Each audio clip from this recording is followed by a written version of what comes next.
Hello दोस्तों, आज हम ऐसे व्यक्ति के बारे में बताने जा रहे हैं जिसके दिल में सबसे पहले देश को आज़ाद कराने का ख्याल आया।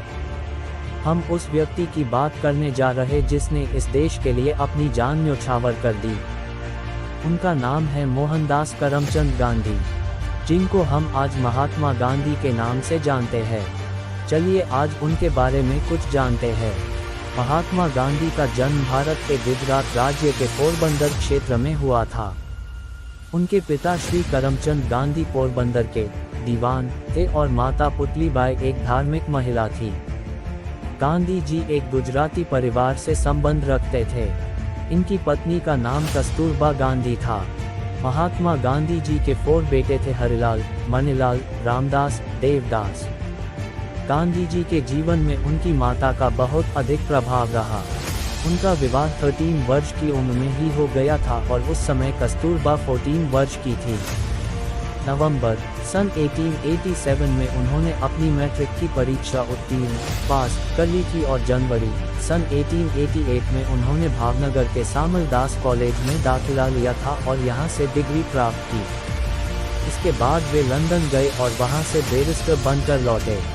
सन 1894 में किसी कानूनी विवाद के संबंध में गांधी जी दक्षिण अफ्रीका गए थे और वहां होने वाले अन्याय के खिलाफ अवज्ञा आंदोलन और इसके पूर्ण होने के बाद भारत लौटे। जाने महात्मा गांधी के द्वारा बनाए गए साबरमती आश्रम का इतिहास। सन 1916 में गांधी जी दक्षिण अफ्रीका से भारत वापस लौटे और फिर हमारे देश की आज़ादी के लिए अपने कदम उठाना शुरू किया।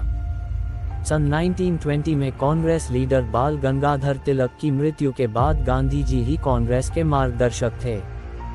सन 1914-1919 के बीच जो प्रथम विश्व युद्ध हुआ था, उसमें गांधी जी ने ब्रिटिश सरकार को इस शर्त पर पूर्ण सहयोग दिया कि इसके बाद वे भारत को आज़ाद कर देंगे। परंतु जब अंग्रेजों ने ऐसा नहीं किया, तो फिर गांधी जी ने देश को आज़ादी दिलाने के लिए बहुत से आंदोलन चलाए। उनमें से कुछ आंदोलन निम्नानुसार हैं। जब भी हम अपने देश भारत के इतिहास की बात करते हैं तो स्वतंत्रता संग्राम की बात जरूर होती है और इस स्वतंत्रता संग्राम में किन किन सेनानियों ने अपना योगदान दिया, उन पर भी अवश्य चर्चाएं होती हैं। भारत के स्वतंत्रता संग्राम सेनानियों के बारे में यहाँ पढ़ें। इस स्वतंत्रता संग्राम में 2 तरह के सेनानी हुआ करते थे। पहले, जो अंग्रेजों द्वारा किए जाने वाले जानकारियां साझा करते हैं।